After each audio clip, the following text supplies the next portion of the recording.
Warning, due to some language and subject matter, listener discretion is advised.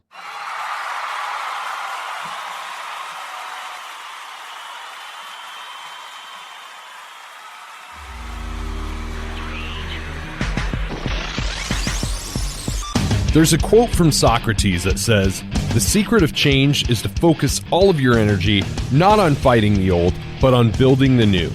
How do you pivot when everything in your life that you know day to day changes in a flick of a switch? Many of us have experienced this in the last year during the global pandemic of COVID-19. My next guest's pivot is pretty remarkable. After 13 years at the same radio station in Seattle, Washington, she's cultivated her own homegrown audience on the popular social media app TikTok. And it's a following that continues to grow day after day. Joining me on Caught on the Mic today, it's Mason on the mic. And we talk about everything from bed tents to Real Housewives to a long career in radio. And I feel like her story is just getting started. Ladies and gentlemen, this is Caught on the Mic.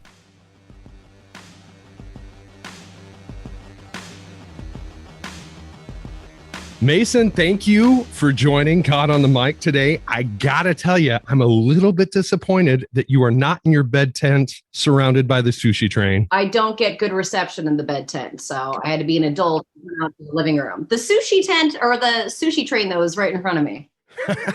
Excellent. It's set up on my coffee table permanently because I'm too lazy to move it in and out. And I have no people over, so it's fine. For those of you that don't follow Mason on TikTok or Instagram, I am referencing two key things I have seen in the past couple of weeks that are amazing. It's part of the amazing bounty of content that you've been putting out this past year. Well, thank you. So I love it. Like anytime I see one of your videos pop up, that's why I started following you. Is you popped up on my For You page, and I was like, all right, she's got some shit to talk about. I like this. I do have some shit to talk about. It's true. So without any further ado, why don't you tell our listeners your origin story? You mean like 30 seconds, the quick version? You take as long as you need. All right. Well, then kick back, kids, now. Let's see. I'm a Navy brat. So my dad was a nuclear submarine captain, moved around a lot. My mom was a teacher, was born in Hawaii, and then we moved to Charleston, South Carolina. So that's where I get my Southern accent from. And then we moved to Springfield, Virginia, and then we moved to La Maddalena, Italy, which is a small island off the coast of Sardinia, pre-internet, so that was fun. Then we moved to Silverdale, Washington, and then Seattle, Washington. And I'm an only child. Went to Washington State University, married the first guy I ever dated. Super smart move. And we got divorced about 10 years ago, and still live in Seattle, looking to get a radio job because that's what I've done career-wise. I was at a top 40 radio station for 13 years doing afternoons, 2 to 7 p.m. And I'm hoping to find a morning show so I can just talk everyone's ear off and get paid for it. That's about it. Those are the highlights. What brought you to radio? Let's start there. So when we lived in Hawaii, my next door neighbor was on the nightly news. And so for years, any high school, middle school project of what I wanted to be when I grew up, I wanted to be a news anchor. And so when I went to WSU, to the Edward R. Murrow School of Communication, I got there and every blonde girl wanted to be on the news. So I was like, I'm not going to do this anymore. So I changed to advertising, and my senior year at the sorority, I was cleaning my room, and the local radio station, not the college station, was saying that their intern didn't show up. And I really needed an internship to graduate. So I called in and I said, I'll be your intern. And they had one question for me, and they said, do you have big boobs? And I said, well, as a matter of fact, I do. Obviously can't get away with that now. But I worked there a summer and basically left and got a real job. And years later, I guess it was 2007, I think, that I applied at 3 local radio stations, and I heard back from one of them. It was a brand new station that was launching, and yeah, the rest is history, so to speak. So as far as that history goes, do you think that all the moving you around you did as a kid, do you think that kind of lent to maybe a little bit of a creative spirit inside of you? Yes. I mean, I'm an only child, so I would say my creative spirit comes from having to entertain myself. But moving around definitely helped. And unfortunately, I feel like a lot of the skills that I learned with radio and, you know, being a lot friendlier and smiling, I could have used moving around, because I was deathly afraid. And I would I have resting bitch face. So I would put this on to protect myself, to not show that I was scared to death. And I looked like a raging bitch. So I think if I just smiled a lot more, I would have had a lot more friends. The reason I asked that, I moved around a lot as a kid too. My dad worked for Mercedes-Benz. And so every 2 to 3 years, we were moving from state to state to state to new dealerships. And I ended up in the music industry. So I'm like your redneck step cousin to you radio folks. It's just something that kind of strikes me when I talk to a lot of people that have that creative heart. Everybody's story is kind of the same. It's like they got used to being the new kid in class, so they had to tap into that sense of creativity. Mm-hmm. So let's talk about your time in radio. You were at the same station for 13 years? Yep. Okay. So what happened? So it's pretty unique to be in one place for so long. Most people work their way up, and it was a blessing and a curse that I didn't have to do that. I started doing weekends, and I did that for a year. And then the morning show guy got let go, and they moved the afternoon girl up to mornings, and I had her job ever since. And I was so incredibly lucky. And yet I also was so done. Talking in and out of songs and being in a room by yourself. I wanted to do more. And I was number one in the ratings for years, and there was just nowhere to move up. We had a successful morning show, so it's not like I could have ever slid into that spot. If I ever wanted to do something else, I needed to leave. And I was so scared of, you know, throwing away this wonderful opportunity when I was doing well to potentially, you know, fail and then not have anything. So COVID hit, and I'd always said that they would need to push me out. So it has been a blessing in disguise. It's been one of the hardest years of my life, but I think I have learned so much. And I think in the big scheme of things, I'm going to look back on this and realize that it really needed to happen. I've learned a lot. Yeah, a lot of people have to get comfortable with being uncomfortable if they want to make big changes in their life,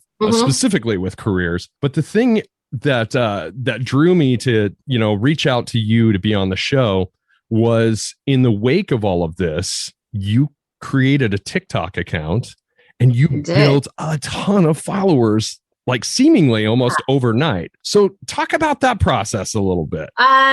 You know, I actually made a video recently that's helped me get a lot of job inquiries. So basically, when I still had a job, all my coworkers were like, you need to get on TikTok. And I was like, I am too old to be on TikTok. I'm not going to do some dances. That's not my thing. And when I lost my job and I had a lot of free time on my hands, I was like, maybe I should get on TikTok and do some dances. And so then I got on TikTok, and I did not do any dances. But I decided to do what I had done on the radio, essentially. And if anything, I could talk longer, a full minute. I was talking in 20-second increments on air. And so I was, you know, telling dating stories and road rage stories, or doing accents, and, you know, just being me. And no TikTok dances or anything too gimmicky. And, you know, people love the drama stories and dating stories, and mine actually aren't that bad, but, you know, I'm a decent storyteller, and yeah, that seems to be where I started finding a little bit more success and more followers. Yeah, people tend to gravitate towards authentic content, and you are incredibly authentic. Thank you. That means a lot, actually. It's the truth. I wouldn't say it if it wasn't true. And that is something, like I said earlier, and I'm going to sound like a repeating rabbit here, but that's something I really enjoy about your content myself. Is just, I like when people can be raw and people can just express themselves and make very poignant statements, because I bet you there's some 20-something girls that are watching your dating stories and going, oh yeah, that shit happened to me, you know? Yeah, for sure. So you said one of your recent videos has helped kind of unlock some things in the job sector. Is it the car one where you do the car ads? Well, one of them, yeah. Yeah, because that's fantastic. I had to I've watched it 4 times. I'm like, did she pre-record this and then lip sync to it? It's so good.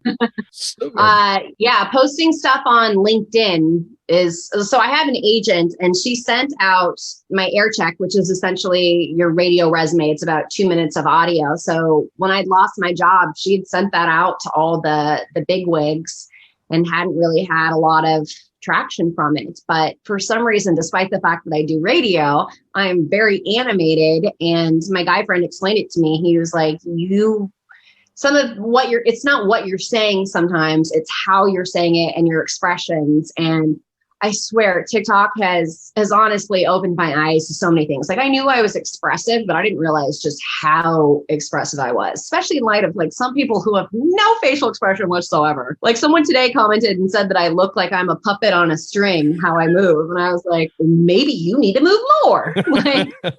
Yeah.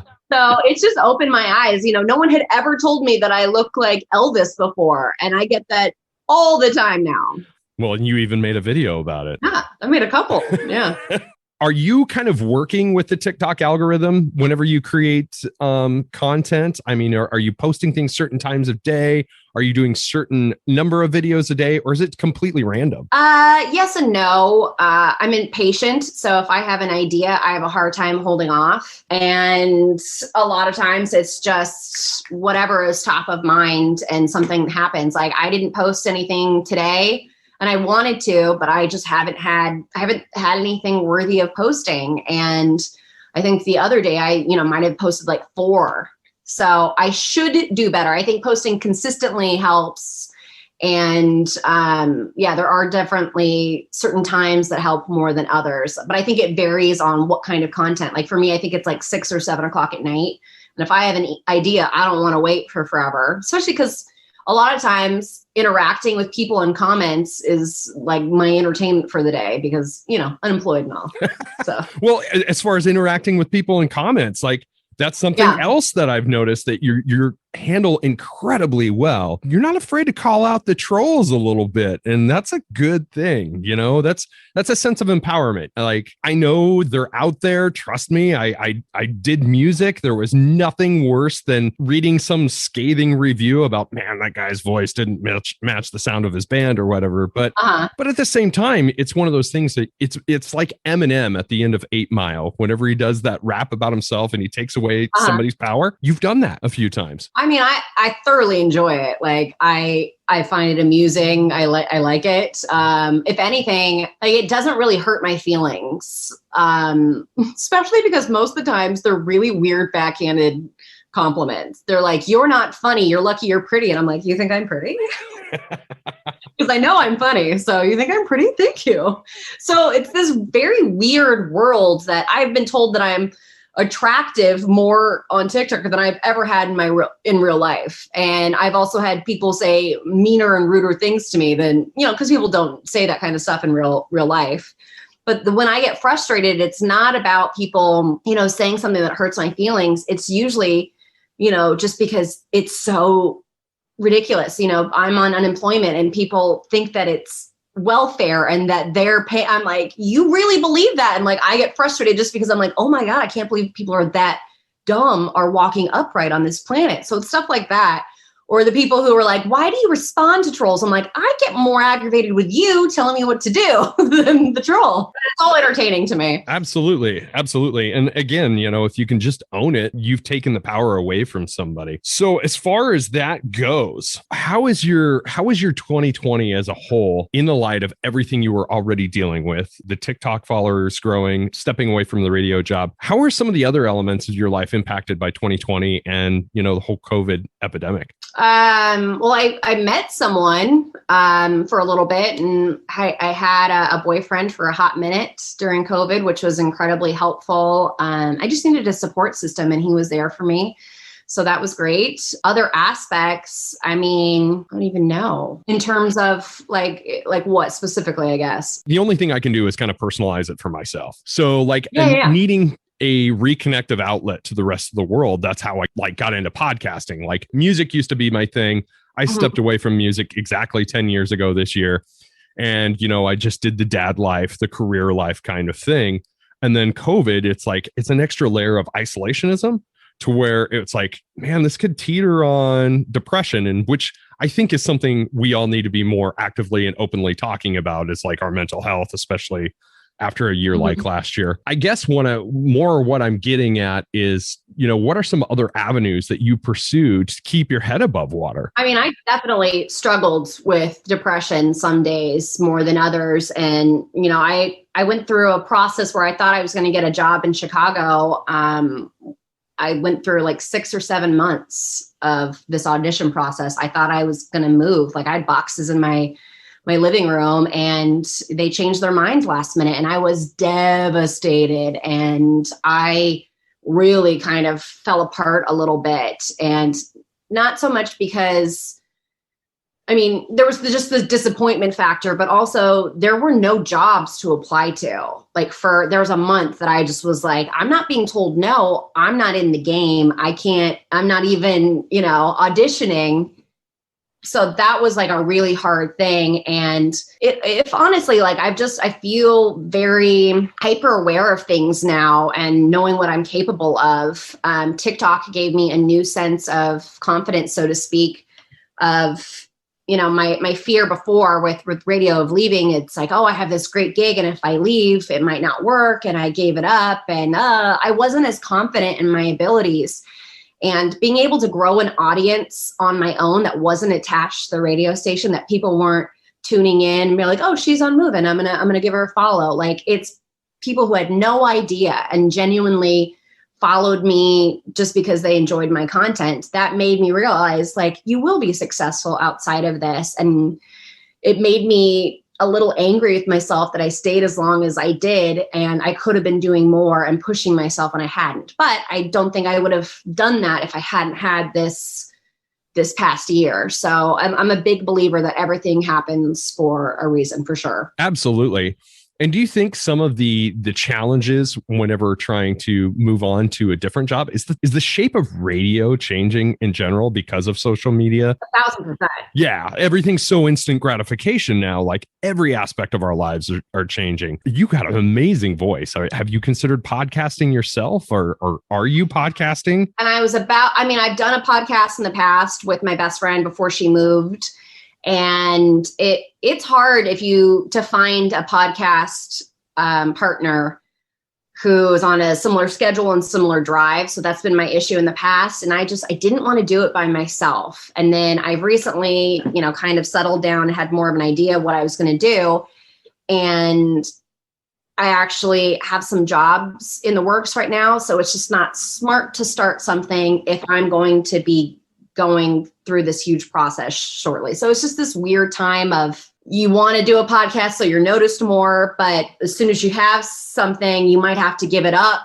It's just all these weird little things. So at this point, I think I just need to double down on the TikTok and do a little bit more there. And if these jobs that I'm up for fall through, then really go for the podcast route. Sure. So you got into radio when like MySpace was kind of a thing, and right before Facebook blew up.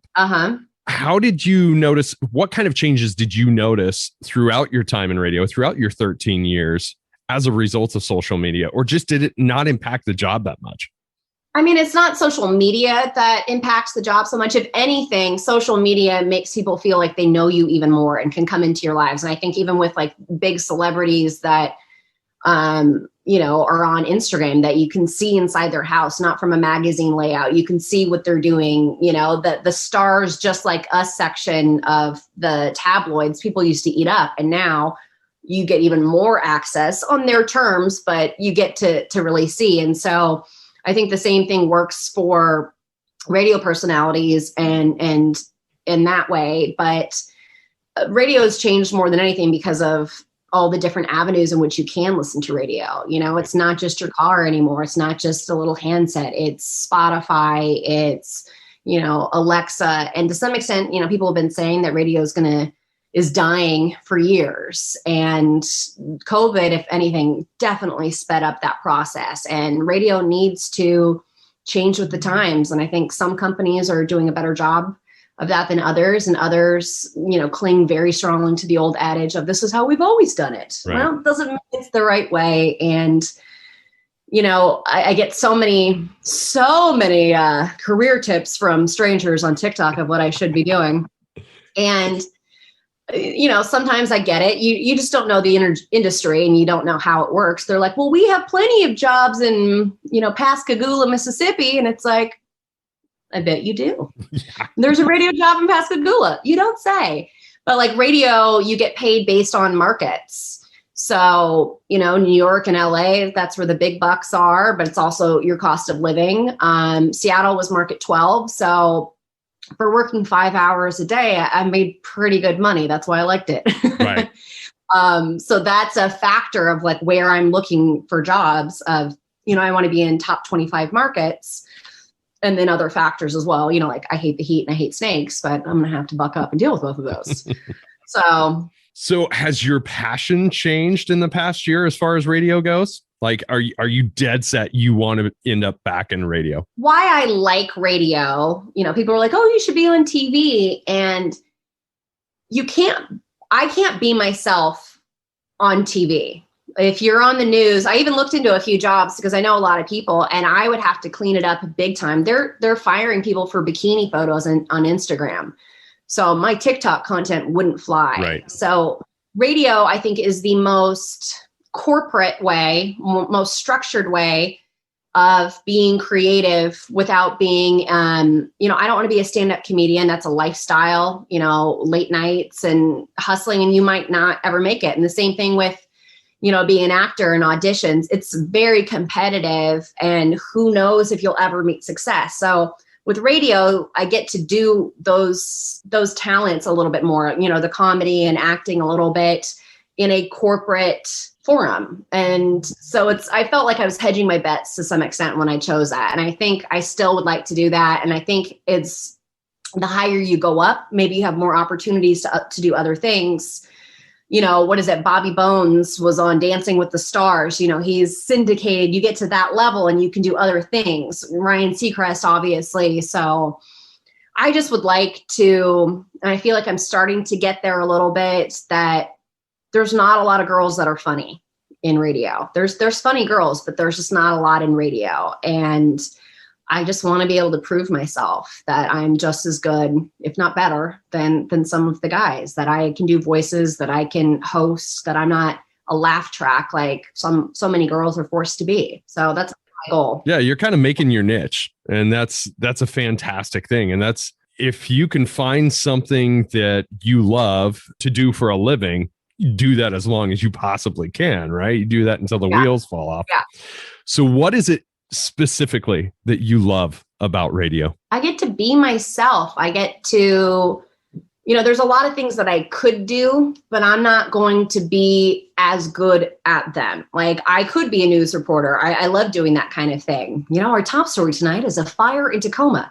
I could do that, but there's nothing that makes me really stand out, you know, and makes me different or special in that regard. And so that's why I like doing radio, is that I can be vulnerable. I can tell stories. I can do voices. I can, you know, work with other people. I can hear music. I can meet artists. I can interview them. Basically, you're a talk show host, but in a much more attainable fashion, because there's only so many Ellens. There's only so many Oprahs. So this gives me a little bit of an easier opportunity to get my foot in the door in that regard. Yeah, as cheesy as it sounds, Dwayne Johnson has that line, you got to be the first you. Didn't he wanted to be a football player, right? Yep, absolutely. Yeah, that's how we got to start. So yeah, maybe he wouldn't be, if he had played football, he wouldn't be as huge. He wouldn't. Right. He's made a whole, separate entity. So that's kind of, I think I heard something about that. I was like, ooh, that's what I want to do,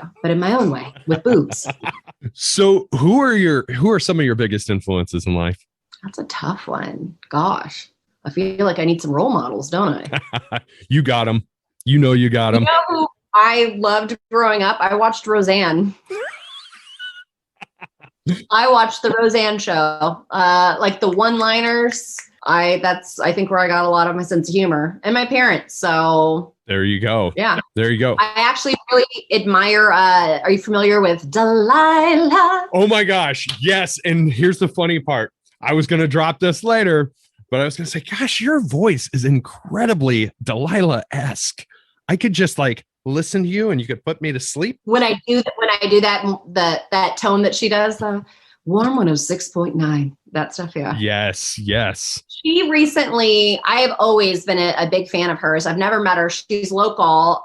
She's incredibly successful. And she's the only woman that I know of that has success in her own right, not attached to, Robin is attached to Howard Stern. She's the sidekick. Delilah is the only one I know that did it on her own. And I read recently that she bought the station that she started at. That's amazing. I know. I was like, that's cool. And she's evidently like super into charity and adopting. And I also heard, and I don't know if this is true, but that she has a dirty, foul mouth. And I was like, oh my God, I love her. It just makes her so much better. I don't know if that's true. I don't want to spread rumors, but if it is true, I love it. That's awesome. That's awesome. So in your time in radio, did you ever get just tired of music? Oh yeah, all the time. So what? Like after year 2, or year 1, I would just turn it down, do your own thing. Yeah. When you do, it's very hard doing different day parts. A morning show is very different than doing a show on your own. And I personally think doing it by yourself is harder in terms of like vocal, like talent. It's difficult to talk without being announcery by yourself. So there's this very fine line between talking to someone and announcing to someone. And that's something that morning shows don't have to worry about as much because you're talking to each other. So right. And you were on a top 40 station. So did you ever disconnect yourself and like, okay, I've heard enough top 40 shit. I need to go listen to something completely off the wall. Yeah. I love everything. And when you're at the top 40 station, I mean, anything that you're listening to, you get killed. I mean, out on it. You're done. And so that's why most people, you're doing stuff in between breaks anyway. You're turning it down, but enough so you know what's going on. But I mean, I love country. I love top 40. I like dirty, hard beats. I like oldies. I like classical.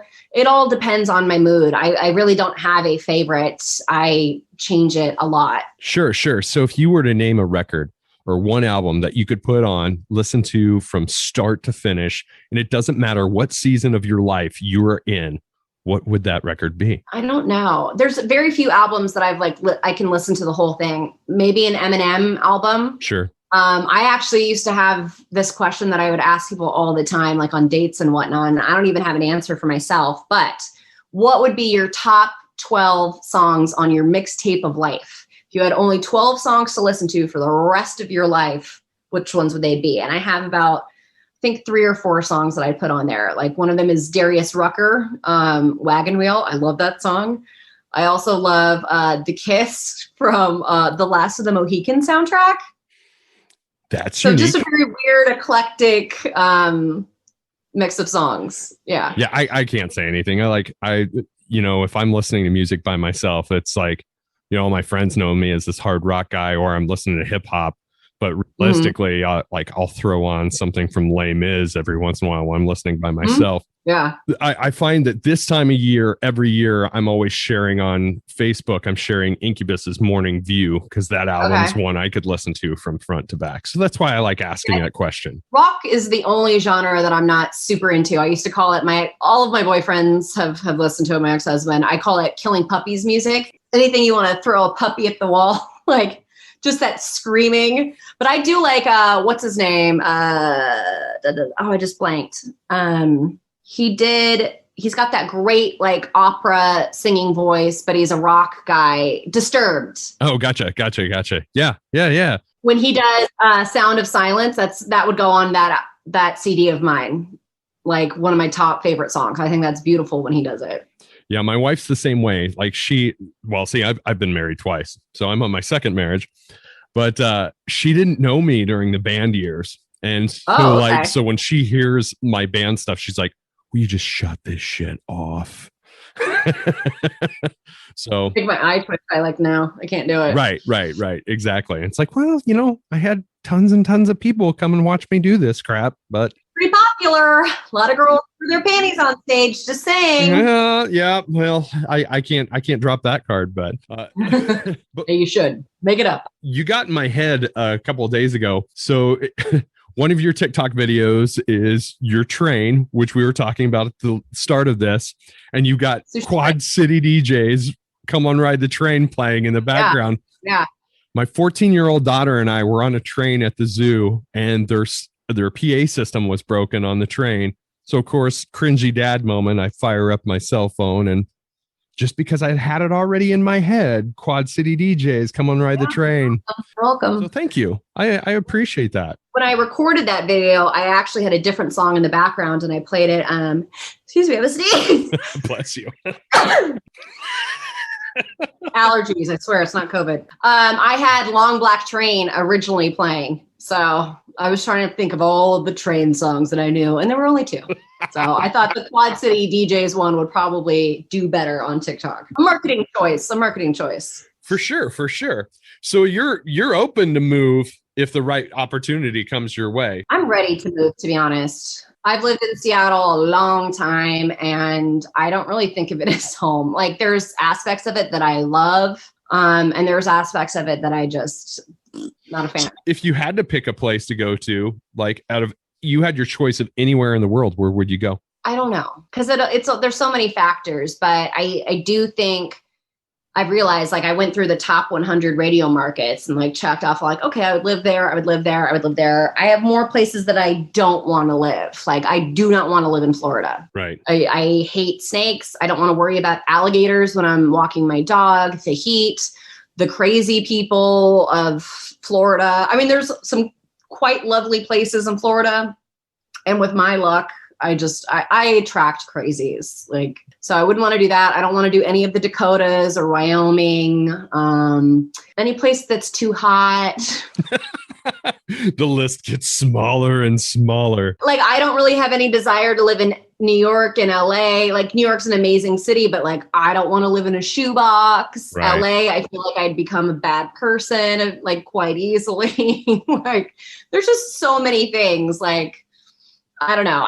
But my mom was telling me when we moved around a lot, she's like, some of the places that we dreaded moving to were some of our favorites. So it's all about what you make of it. And I'm interested in moving to the South because that's where I spent a big portion of my childhood. And, there's a lot of drawbacks, but I like the warm, welcoming people, because Seattle they're just not warm and welcoming. They're not mean, but they're just their own breed, right? I mean, my mom was agreeing with me because my parents are both from here originally. My dad's from Seattle. My mom's from a city outside of Seattle, Mount Vernon. And her friends from elementary school all meet together and have lunch still. And those friends, they have my mom, but those are the only other people that they hang out with. Like, I mean, they take Drake's No New Friends to heart. And I love meeting new people. So, I mean, I can't tell you how many people, like girls that I've made friends with in the bathroom. And like people, like when I lost my job, they're like, I remember the first time I met you. And like so many people were like in the bathroom. And I was like, cool. Drunk me is very friendly. Right. Well, you going to move to the Potomac and bump into the Real Housewives down there, or Atlanta? I would love to live in any city where the Real Housewives are. There's a part of me, I don't think I could live in Jersey because I think I would be like this all the time. Like, it seems like a completely different world to me. And the fact that they think they're normal is fascinating to me. But I would love to go for a weekend to the shore and just people watch. Yes. That is my idea of like a romantic weekend getaway. Yeah, we were having a dumb conversation last night of which one of the real husbands I am closest to. And I tell you what, I'm a huge fan of Joe Gorga. He's somebody I could hang out with. I would prefer to hang out with the Real Housewife or Real House Husbands of New Jersey than the Real Housewives. Like for legitimate fun. Yes. Like I would kill Teresa in real life. Like I would murder her in her sleep. She's great television, but she's incredibly dumb and kind of a bad person. So I would murder her. But great TV. Great TV. Absolutely it is. Absolutely it is. Yeah. But like her hypocrisy, like I don't know how some of these went. I would just be like, are you kidding me? So do you watch all the seasons then? Of course I do. Again, unemployed. Have nothing better to do. That's my other favorite thing when like people are like, oh, hey, can you have a Zoom meeting? I'm like, I have nothing to do. Of course I can make time for you. Yes. So what's your favorite city out of all of them? Is it Jersey? No.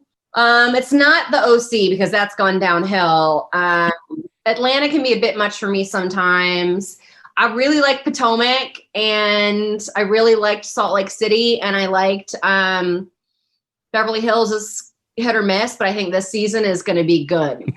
Like, yeah. So I have to play it off that I don't watch it, but it's like, I think it's fantastic. it's on my TV constantly. Well, yeah. Constantly. I think that's the only reality TV show that I would really want to do. Is it reality or is it reality? Kind of. Oh, I think all of them are, the women are, even if there's not a script, I don't think there's a script, but there's producers who are pushing things and the women have their own agenda. You know, the Bachelor and the Bachelorette at this point, when people are like, I hope you're here for the right reasons. It's like, everyone is there to be able to quit their job and hawk stuff on Instagram. And there's nothing wrong with that, but that is, let's not pretend like it's anything else than that. And hopefully, you know, meet someone too in the process, but no one is there just for love and not there to sell tummy tea on Instagram. Come on. Right. Well, look at us. We've talked radio, we've talked TikTok, and we've talked Real Housewives. See how I lit up when we talk about the Real Housewives? I'm like, yes. It's amazing. It's amazing. Like, I love it. Love garbage, it. And I love garbage. It's hot, flaming garbage. And I'm like, sign me up. Absolutely. So what are some words of encouragement that you have to send out into the world? I think what you think is going to be worst scenario. You know, I have some friends who are scared to death about losing their jobs. And I think to really break down your fears and why you're afraid and to know that what you think is going to be the worst thing could end up being a wonderful thing in disguise. And I think there's so much, every bad situation, there's something to be learned. And whether that's dating and someone is awful to you and you allow it. I mean, there's lessons to be had in everything. And I'm learning to be a, you know, silver lining in it, every situation kind of girl, you know, not having to wear a mask in a global pandemic. Well, I don't have to brush my teeth or, you know, put makeup on if I'm doing a quick little jaunt and no one's going to recognize me, and having liquor delivered now. Like, it's not all bad. Right. You know? Absolutely. Absolutely. Have you had your second shot yet? Because I saw it on TikTok. You've had your first one. I just made the appointment today for the 18th. Oh boy. So did you have any side effects from the first one? Well, I'm not sure because I drove to Wenatchee for it because it's the only place I could get an appointment, and that's 3 hours there, 3 hours back. And when I came home, my dog was screaming in pain. So I immediately went to the emergency vet and was there. I got home at 6 p.m. at night. I hadn't eaten all day. And then I left the emergency vet at 12:30. So I was in the car the entire day. And then I was crying, and my body, every time I cry, I get horrible migraines. So it's like, oh, you're sad? Well, we're going to make you not feel good too. So I was in the car, my body ached from being like this, and then I had a headache. So who knows how much of that was from the shot and how much of it was from circumstances. So How is the dog? He's hit or miss. Gotcha. I think he's doing better, but like he's been whining about pooping. Oh. I don't know if he's constipated, but he's just like little turds will fall out just randomly. I'm like, what are you doing? Well, it looks like he's enjoying this time in the bed tent with you. So, I mean, who doesn't want an in-house clubhouse? I mean, come on. It's my struggle cuddle tent. It's amazing. I slip them in. I'm like, you have to love me now. It's just what I do with my boyfriends too. Love me, hold me. So tell everybody where they can find you online. You can find me on TikTok at Mason on the Mic, and Instagram at Mason on the Mic, and Twitter, which I don't really use. It's Mason on the Mic. Thanks for doing the podcast. I really appreciate you doing it. Thanks for having me. I have a feeling that this is going to be one of those episodes where we stop and we think, remember when? And we come back and visit it later down the line. Big shout out to Mason for doing this show.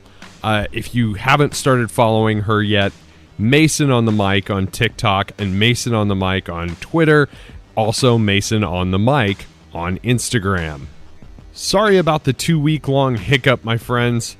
I had some other guests on the books and some stuff fell through and, shit happens. But here we are now, and we've got some great guests in the pipeline for the next couple of weeks, possibly next couple of months, and I'm glad you're sticking with it. In case you haven't yet, give me a follow on TikTok, on Instagram, or on Facebook. Just search out Caught on the Mic, M-I-K-E, and you should be able to find me pretty easily. Also, when you're on the Apple Podcast app, make sure you give us a 5-star rating so we always pop up in your search queue. This has been Caught on the Mic with Michael Clark. Until next time, thank you.